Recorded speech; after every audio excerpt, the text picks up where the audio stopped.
ফাবুহিতাল্লাযী কাফার। এবং এটা এমন একটা চ্যালেঞ্জ, যেই চ্যালেঞ্জ আজ পর্যন্ত অব্যাহত, যে কেউই বিজ্ঞান বলেন, সায়েন্স বলেন, টেকনোলজি বলেন, সর্বোচ্চ স্তরেও যদি পৌঁছে যায়, হ্যাক করতে পারবে কিনা আসমানি নিজামকে। যেমন আমাদের সাইবার সিকিউরিটির মধ্যে আমার মোবাইলকে হ্যাক করে আরেকজন নিয়ে চলে যাবে, আমার সব তথ্য পাচার হয়ে যাবে, আমার মোবাইল আরেক জায়গায় বসে চালাবে, ঠিক আছে। রোবটের কন্ট্রোল বলেন, এআইয়ের কন্ট্রোল বলেন, সব কিছু হ্যাক করা যায়। তো তোমরা আসমানি নিজামকে হ্যাক করো। তোমাদের সায়েন্স এবং টেকনোলজি যত সর্বোচ্চ স্তরে পৌঁছে, এই চ্যালেঞ্জ এখনও অব্যাহত, যে আসমানের যে নিজাম, এই নিজামকে তোমরা হ্যাক করো।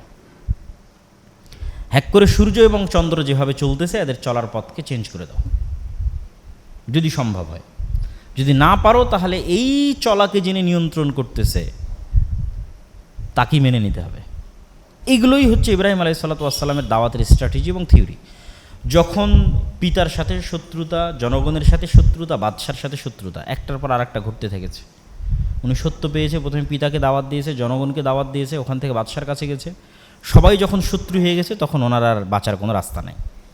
তখন সেই ঐতিহাসিক ঘটনা, যেটা সবাই জানি আমরা, যে বাদশাহ বলল, অনসুরু আলিহাতাকুম, এ তোমাদের ইলাহের শত্রু, তোমাদের রবের শত্রু, একে ধ্বংস করতে হবে, আগুন জ্বালাও। এবং আগুন প্রজ্বলিত করে ইব্রাহিম আলাইহিসসালাতু ওয়াসসালামকে সেখানে নিক্ষেপ করা হলো। আল্লাহ বললেন, কুলনা ইয়া নারু কুনি বারদাম ওয়া সালামান আলা ইব্রাহিম। আল্লাহ আগুনকে বললেন, তুমি আজকে ইব্রাহিমের জন্য ঠান্ডা শীতল হয়ে যাও। এবং ইব্রাহিম আলাইহিসসালাতু ওয়াসসালাম যখন আগুন শেষ হয়ে যাওয়ার পর বের হয়ে আসতেছেন, তখন অক্ষত। এবং অক্ষত অবস্থায় যখন বের হয়ে আসতেছেন, তখন বাদশাহ বুঝলো যে তাকে যেহেতু হত্যা করা সম্ভব হচ্ছে না, সেহেতু তাকে দেশ ছাড়া করাই সবচেয়ে সহজ উপায়। আর আল্লাহর পক্ষ থেকেও ইব্রাহিম আলাইহিসসালাতু ওয়াসসালাম হয়তো হিজরতের জন্য অনুমতি প্রাপ্ত ছিলেন।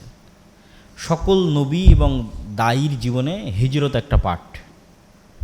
তো ইব্রাহিম আলাইহিসসালাতু ওয়াসসালাম হিজরত করলেন ইরাক থেকে ফিলিস্তিন, শাম, সিরিয়া। আজকের ফিলিস্তিন এবং আজকের সিরিয়া এক নামেই পরিচিত, সেই নামটা হচ্ছে শাম। শামে হিজরত করলেন, ফিলিস্তিনে হিজরত করলেন। এই জন্য মুহাম্মদ সাল্লাল্লাহু আলাইহি ওয়াসাল্লাম বলেছেন, কিয়ামতের পূর্ব মুহূর্তে হক থাকবে কোথায়? যেখানে আমার পিতা ইব্রাহিম হিজরত করে গেছিলেন। এক জায়গায় মুহাম্মদ সাল্লাল্লাহু আলাইহি ওয়াসাল্লাম হিজরত করে গেছে, সেটা হচ্ছে মদিনায়, ওখানে কিয়ামত পর্যন্ত হক থাকবে। আর এক জায়গায় মুহাম্মদ সাল্লাল্লাহু আলাইহি ওয়াসাল্লামের পিতা ইব্রাহিম আলাইহিস সালাম হিজরত করেছেন শাম, ওখানে কিয়ামত পর্যন্ত হক থাকবে এবং হকের অনুসারীরা থাকবে, আজও আছে। তো ইব্রাহিম আলাইহিসসালাতু ওয়াসসালাম যখন শামে গেলেন, কখন কোথায় কিভাবে বিবাহ হলো তার বিস্তারিত বর্ণনা কোরআন এবং হাদিসের মধ্যে পাওয়া যায় না। সরাসরি স্ত্রীর সাথে ঘটনা শুরু। তো বিবাহ যখন বাপের সাথে ছিলেন তখনও হয়ে থাকতে পারে, যখন ফিলিস্তিনে আসছেন তখনও হতে পারে। সারা আলাইহিসসালাতু ওয়াসসালাম হচ্ছেন ইব্রাহিম আলাইহিসসালাতু ওয়াসসালামের প্রথম স্ত্রী। আর মিশর আর এই ফিলিস্তিনের কানেকশান হচ্ছে ঐতিহাসিক, 5000 বছরেরও পুরাতন কানেকশান। এই রাস্তা, এই পথ, ওই একই পথ যে পথে ইব্রাহিম আলাইহিস সালাম এখন চলতেছে, ওই সেম পথে মুসা আলাইহিস সালাম পালিয়ে গেছিলেন। আবার একবার পালিয়ে গেছিলেন ফেরাউনের ভয়ে জীবন বাঁচাতে, আর একবার পালিয়ে গেছিলেন দলবল বানু ইসরাইল সহ শাম বা ফিলিস্তিন আশ্রয় নিতে। ওই একই পথে এখন ফিলিস্তিন এবং গাজার মানুষ ত্রাণ নেওয়ার জন্য মিশরে যায়, একই রাস্তা।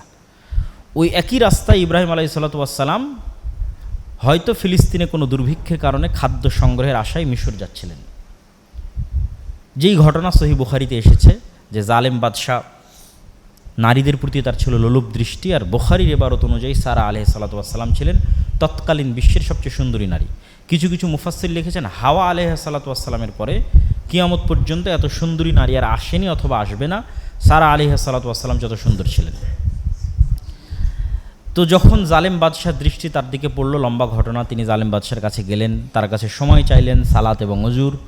সালাত এবং অজুতে দাঁড়ালেন, অজু করে সালাতে দাঁড়ালেন এবং আল্লাহর কাছে বললেন, হে আল্লাহ, আমি যদি আপনার প্রতি এবং আপনার নবী ইব্রাহিমের প্রতি ঈমান আনয়ন করে থাকি, ও আহসান তুফারজি, আর আমার লজ্জাস্থানের হেফাজত করে থাকি, ফালা তুসাল্লিত আলাইয়াল কাফের, তাহলে আজকে এই কাফেরকে আমার উপর চাপিয়ে দিয়েন না, আমার উপর বিজয় করিয়েন না। তো সাথে সাথেই সে প্যারালাইজড অবস্থায় পড়ে গেল এবং হাত পা মাটিতে আঘাত করতে লাগলো, ছটপট করতে লাগলো এবং সারাকে বলতে লাগলো, তুমি আমাকে বাঁচাও। এবং সারা আলাইহিসসালাতু ওয়াসসালামও বুঝলেন, এই যদি মারা যায় তাহলে জনগণ মনে করবে আমি হত্যা করেছি। তখন তিনি আবার আল্লাহর কাছে দোয়া করলেন। তো পরপর এই ঘটনা 3বার ঘটছে, তথা সে তার খারাপ কাজের দিকে এগিয়ে যাচ্ছে, সারা আলাইহিস সালাম দোয়া করছেন, সে উল্টে পড়ে যাচ্ছে, আবার সে অনুনয় বিনয় করে কান্নাকাটি করে চাচ্ছে আমাকে বাঁচাও, সারা আলাইহিস সালাম আবার আল্লাহর কাছে দোয়া করছেন, আবার সে সুস্থ হয়ে যাচ্ছে, আবার সে এগিয়ে যাচ্ছে সারা আলাইহিস সালামের দিকে। তো ঘটনা এরকম 3বার। তো এখানে যেটা বোঝা যায় যে সারার সাথে আল্লাহ সুবহানাহু ওয়া তাআলার যে কানেকশান, এটা এতটা ডাইরেক্ট কানেকশান যে উনি মুখ দিয়ে যখন যেটা উচ্চারণ করতেছেন সাথে সাথে ওটা বাস্তবায়ন হয়ে যাচ্ছে। আল্লাহ সুবহানাহু ওয়া তাআলার কিছু কিছু বান্দা এই স্তরে পৌঁছে যায়, যেই স্তরে পৌঁছে গেলে তার মুখ দিয়ে যেটা উচ্চারিত হয় ওটা বাস্তবায়ন করা আল্লাহর জন্য লাজিম হয়ে যায়। আল্লাহ সুবহানাহু ওয়া তাআলা ওইটা করা তার নিজের জন্য আত্মসম্মানের মাধ্যম মনে করেন, যে আমার এই বান্দা এটা বলেছে, এটা না করা মানে আল্লাহ সুবহানাহু ওয়া তাআলার আত্মসম্মানে আঘাত লাগা। এই রকম নিকটতর স্থানে আল্লাহ সুবহানাহু ওয়া তাআলার পৌঁছে যায় দুনিয়ার কিছু মানুষ।